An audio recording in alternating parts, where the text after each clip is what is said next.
It's 2:30 in the morning. What are you doing? Probably sleeping. What am I doing? I'm doing a review for Freddy vs. Jason because it just ended. Typical me up at this hour watching shit. Oh, you think that once I had kids I would, kind of ditch this shit, but I just can't seem to ever do it. Oh, all right, let's get into this review.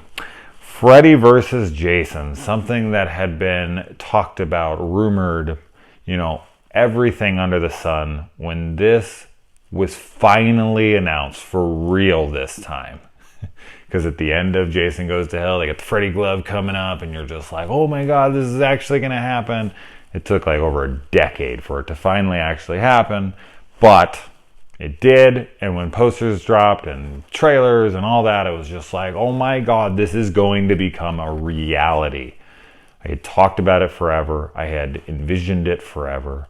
And when they had announced the director of Bride of Chucky, I was like, okay, that's an interesting choice. Like, I like that. Bride of Chucky had a lot of cool gore and kills, and it had some comedy interjected, which I thought was, more than likely what was going to happen in this. Freddy is a comedic character in a lot of his entries. And I figured pitting them together, they were going to have to throw in some comedy. Keeping it completely serious, I don't think would have worked. So I think it was smart to hire a director that had handled comedy very well in a big name horror franchise.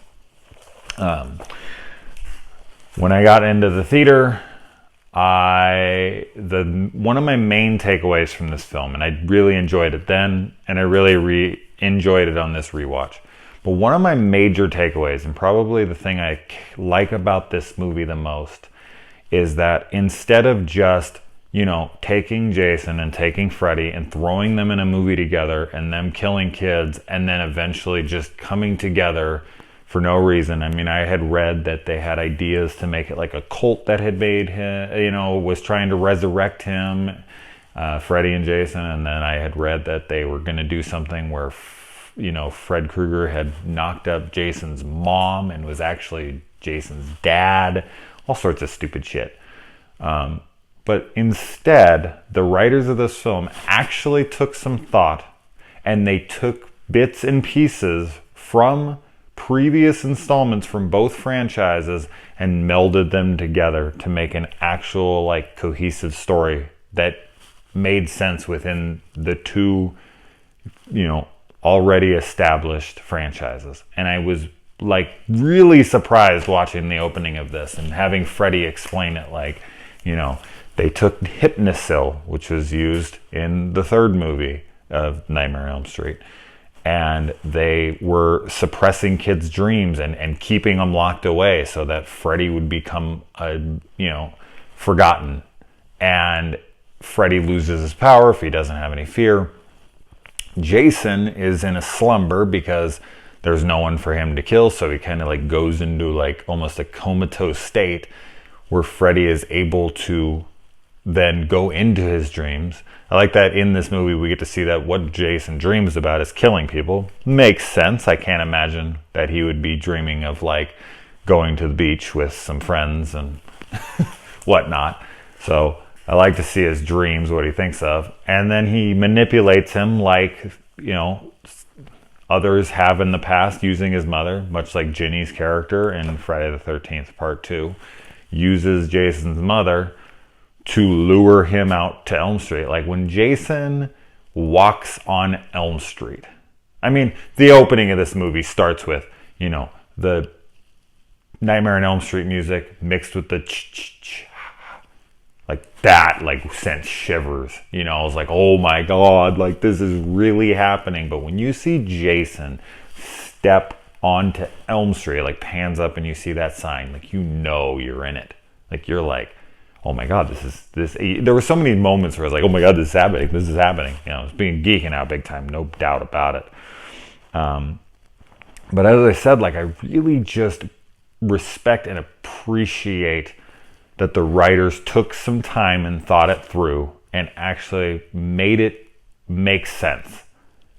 They could have so easily disregarded anything like that and just said, well, they're here and they're there and let's have them fight. They could have easily done that, but they didn't. And I, coming from me personally, I really, really, really was happy with that. So now let's get into the movie. Robert Englund, this just couldn't have been done without him. It had to be done. Now, the fact that Kane Hodder wasn't in this is another story. I'm bummed about that. I will never agree with that decision. And, but there's nothing I can do about it now. It's been years and years, so it doesn't matter at this point, but that was a bad decision. And they wanted a David versus Goliath situation where he was considerably taller, so they went and grabbed a guy, Ken Kurzik, which doesn't have anything to do with him. He's fine. It's not his fault. I just think that the, studio heads were foolish for doing this because they were both iconic in those roles and they should have shared the screen together. It was just a bad move. I also don't like the look of Jason in this movie very much. There's something about it that just doesn't look like Jason to me. It looks too plastic. It doesn't look like a man. It looks like a bust. It looks like something that had been made by somebody. Like Jason in the past had always looked like a deformed man wearing a mask, as to where this looked like a plastic head with a plastic mask, or like a wooden mask, or whatever, fiberglass, doesn't matter. Just put on the front of it, all looked like one piece. And I just didn't like it. His eyes, everything. I just wasn't a huge fan of it. But yeah, anyway, moving on. I like that the Elm Street house was used here. It looked like it at least. I don't know if they used the actual one. I've been there. It's right off Sunset Boulevard in Hollywood, right down the street from Amoeba Records. I went there pretty recently, actually. It's crazy to be in front of Halloween house, which I've also been to. Myers house and all those other houses aren't that far from there over in Pasadena. But yeah, this is 1428 Elm. It was so cool to see that house back. And that's just it. That's what I'm saying when it comes to these scriptwriters. They took elements from these series that we love and gave them to us. And that's just really cool to do for the fans. It's not a big deal, but 1428 Elm is as important to the Nightmare on Elm Street franchise in my mind as something like Freddy. Does it absolutely have to have it? No, but it's as iconic to me. That house, seeing that house, it's like the Myers house. That's why I don't like the Myers house in part 5 so much, because it's just not the Myers house at all, and it's like an insult. But anyway, I just really like seeing it here. Oh man, talk about people I really like seeing. Catherine Isabel. Oh, what a beautiful woman. So cool that she's in this movie. You've got Brandon Fletcher, which I really like that guy a lot, and Zach Ward. I'm a big Zach Ward fan. Love him in Don't Blink. I've loved him in a few things. Christmas Story is kind of where everyone knows him from, but I think he's a much better actor than people give him credit for, especially in Don't Blink. I really like his performance in that. Unfortunately, he's underused here. He's only in it for 30 seconds, and that was a shame. But Brandon Fletcher's used well here. He's not in it a ton, but I think what he is given, he does well with. And Catherine Isabel, I don't know. She's a little underused, but I'm glad she was used. It was a big, big bummer, though, when I found out later, years and years later, because I was so excited. I was like, oh my God, I finally saw her naked, geeking out about that. And then found out years later it was a body double. But see, those are those kinds of trivia things that you're like, I wish I would have known that. I wish you wouldn't have told me. I would have just believed in my head forever it was her. Who knows? She probably doesn't matter what she looks like. It's just at the time. This movie has a lot of really cool kills. And I usually save this for the end, but I'm just going to say that my favorite kill in this movie, revisiting it, is still the bed crumple. When he crumples up the guy in the bed, just folds him on himself. That shit's awesome. I love that kill, and it's the first kill in the movie, so it really sets a cool tone. oh man, we're getting good kills. Like, they're not going to just shy away. They're going to show this shit head on, which is what I expected with Bride of Chucky, you know, director here, Ronnie Hu. I have to say, though, I agree with the parents here. I mean, this is one of those situations where the kids are all pissed off, and it's like, they didn't know what else to do. I mean, it was a fucked situation. They burned this guy out after getting away with child murder. He wouldn't go away. He started killing their kids. And in order to save everyone, they had to sacrifice a few kids. It sucks. They could have killed them, but instead they locked them away and they put them in a thing. It's bad. It's a terrible situation, so there's no right answer. But it's kind of like once they break out is when everyone starts dying. Now, of course, he brings Jason into the equation, and they would have all started dying anyway, and there wasn't any way out of it. As I said, yet another bad situation. But I do agree with the initial idea to lock the kids up, as fucked up as it sounds. It saved a lot of kids' lives. I mean, a lot of other kids would have died if they didn't do this. But yeah. Like I said in the last movie, and this is going to happen in a lot of like late 90s, early 2000 type films. And even now, but especially then, bad CGI, dated, that little like Freddy critter thing that climbs into the guy's mouth. Oh, it looks bad. It looked bad then. It looks horrendous now. It was just like, whoa, this is taking me out of the moment big time. Few other kills or elements in here like that where there's CGI and you're just like, ooh, yeah, that looks bad. Well, whatever. There's a decent amount of practicals as well. I read that there was like 300 or 200 gallons of blood used in this film. I could definitely see that. Jason was teleporting here, I guess, again. I don't know how the hell he got from Camp Crystal Lake over New Jersey over to, over here in Elm Street. So, doesn't matter. I mean, but I just laughed like, how did he get there so quick? But he can teleport in Friday the 13th Part 8. Clearly, so I guess he just teleported over there. Jason's back on rape watch again, like he was in Friday the 13th, speaking of. Yet another guy, although he kills the girl this time, so he needs to work on his technique if he's going to be rescuing damsels in distress. I really like that this movie, not only pits Jason and Freddy versus one another, but it pits them together because they, more so Freddy than Jason. Jason is just mindless killing machine.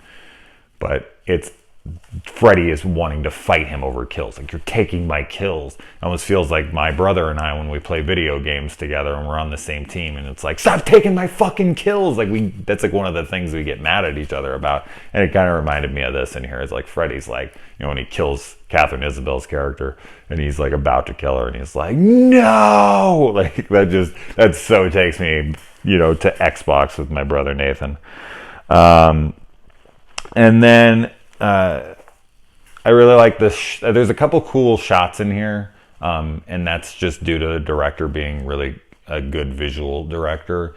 One of the shots I really like, Jason burning and walking through the cornfield. I think that looks really cool. And I really like, and I remember this from the trailer super well, and it got me very excited for the movie when I saw that like teaser.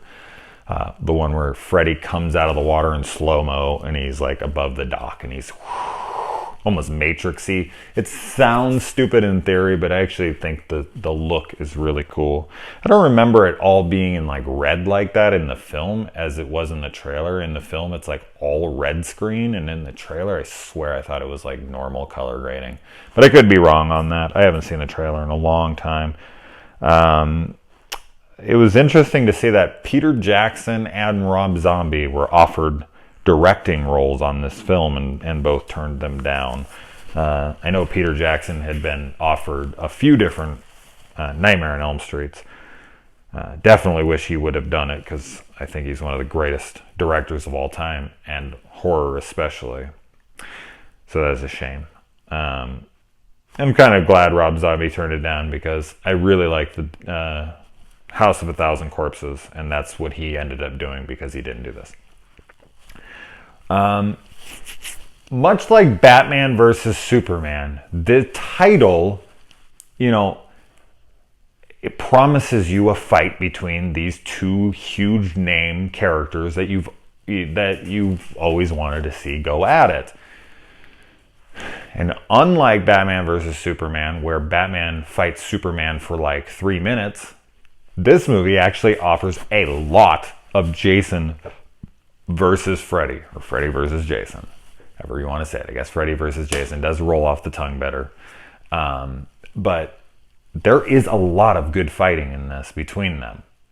And I really enjoyed the sequences because it could have just been them hacking on each other. But they injected a few other things to change it up. And they have them fight at different times throughout the movie. So it's not like they just saved it all for the end. Like, they fight in Freddy's world with his rules, and then they fight in, the real world with Jason's rules. And you see that Freddy is able to easily best him in his world where the rules are whatever he makes it. He can make water appear, and he can make this, and he smash things, and when you do whatever the hell he wants, he's a god inside his world. But outside of his world, in Jason's world, Jason's a fucking god. And he just beats his ass to death. And I also like that they end up killing each other. I mean, they both can't die. But they both finish each other off in this film, for the time being, with their own signature weapons, which is just yet another nod to how they paid attention to previous installments within both of these franchises. And they took those weapons and they made them, a part of the film. Like, those are the ending weapons. So that matters to the film, and it shows that they care. And it also does throughout the film, because you have both scores kind of playing simultaneously throughout the film.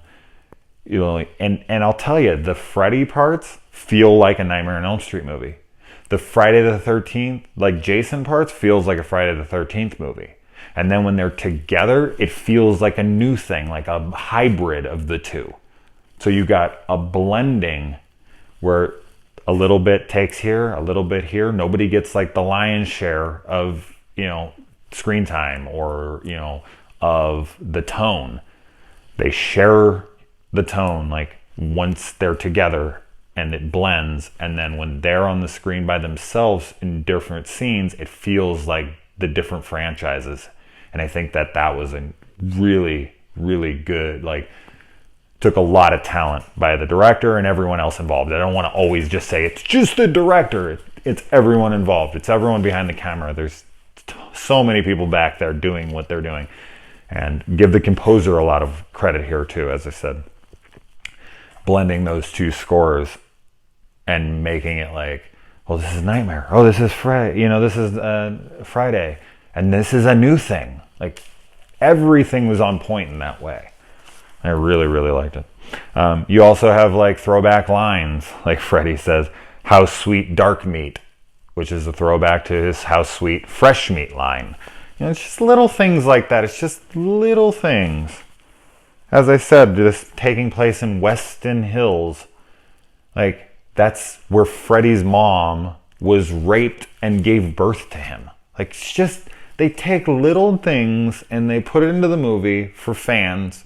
And that's great fan service when it's not so in your face, but they're just nods enough to where someone like me sitting there like, I get you. Like, wink, wink, I got you. I know what you did. I'm a huge Star Wars fan, as I always say, and those, like, they do that in those films a lot as well. Where you're just like, okay, like when I was watching Rogue One, it was the same thing. It was like, oh, okay, all right, all right. Same thing going on here. And yeah, I think I mentioned everything here. Oh, another thing that I really appreciated here was the look of young Jason. I liked being able to see Jason. I know a lot of people call me crazy for this, and I get it. I'll never get this movie, but I've always wanted to see, and I was hoping to get it in the remake, at least a 10 or 15 minute or at least 10-minute opening where you get to see Jason going to summer camp as a kid and his interactions with his mother and see their chemistry together, so you understand like why she cares so much to the point where she would kill people. Seeing her cooking there, seeing her discovering that her son is dead, figuring out that the camp counselors weren't paying attention, her breakdown insanity, her coming back for revenge, Jason witnessing her death, him being out in the woods, you know, trying to fend for himself and figuring things out, and basically being like this, you know, Neanderthal, Bigfoot kind of living out in the woods, trying to fend for himself, and whatever. I could go on forever. I just have always wanted to see something like that. So in this movie, I got a little tiny, bitty little glimpse of that, and where Jason's at school. Now, this is a interpretation of what happened because Freddy's manipulating it and whatnot, but it was cool to see Jason running around summer camp and being picked on, you know, by all these kids, and then them pushing him in the water. And kid Jason in this, because I was complaining in part 8 how the kid drowning in the water looks like a normal, regular, everyday kid. And it's like, no, we clearly established, you know, that Tom Savini made this incredible makeup to make Jason look like a mongoloid. And it's, you know, very iconic makeup. He pops up at the end. It's one of the famous scenes. You clearly see his face. And in this movie, they almost replicated it exactly. Like when he comes out of the water and he's like splashing around, you can see his face and it looks identical to Tom Savini's Jason in part 1. And shit like that is fucking fantastic for people like me. Thank you for stuff like that. It's just like, yeah, that's how Jason looks. Fuck you in part 8 with all bullshit Jason looking fine, and then his eyes a little droopy, and then his eyes a little more. Fuck those people. These people who were doing this really paid attention to previous installments. Fans made this movie for sure. And we also got to see Nightmare on Elm Street clips in the opening of this, from like all the way from like, you know, and they didn't ignore entries that people didn't like Nightmare on Elm Street 2, which is my favorite of the series. I say it in every video, but I'll say it every fucking time. I love that movie. I didn't like that they didn't shy away from entries where people didn't like it. They had bits from 2 and 3 and 4, and it was cool to see those. We didn't get to see anything from the Friday movies, weirdly, but we did get to see a bunch of clips, and it just made it feel like we were watching. It wasn't like they just took the brands and slapped on something completely new and cast some new dude and cast, you know, all these. They did with Jason's version. But Freddy was the absolute. They had to make it Robert Englund because Freddy has personality. Jason's just a brute who swings a sword, you know. But I do think, as I said, I think that they should have brought in Kane. That's for a different thing. But Robert Englund was absolutely necessary. And I think that they used him very well. He's got a lot of cool lines. Yeah, so as I said, my favorite kill was the bed fold. The hottest chick. I mean, come on, it's Catherine Isabelle. There's some really cute chicks in this. The lead's very pretty, whatever, but it's Catherine Isabelle. If Catherine Isabelle is in a movie, she's probably going to be the hottest chick in the movie. And favorite character. I didn't really gravitate towards a lot of the characters, and I guess that would be kind of a little bit of a complaint. I didn't truly care about anybody. I didn't hate them either. It wasn't like, I hope they fucking die or they're stupid. We did have our obligatory cunt, as one of my buddies got all excited about that and he wanted to coin it, Dylan. But yeah, we had that guy was in the opening as opposed to saving him for the end. But yeah, I didn't have anyone that I was crazy about in this film, character-wise. So I guess that would be a complaint. But not a huge one, because I'm kind of used to it now within the Friday the 13th franchise. Nightmare on Elm Street, on the other hand, Nightmare on Elm Street 2, I have a fuck ton of characters that I absolutely adore. Anyway, guys, it is time for bed. It is late. I will be watching the new Friday the 13th, the remake from '09, here tomorrow to finally wrap this 12-film series up.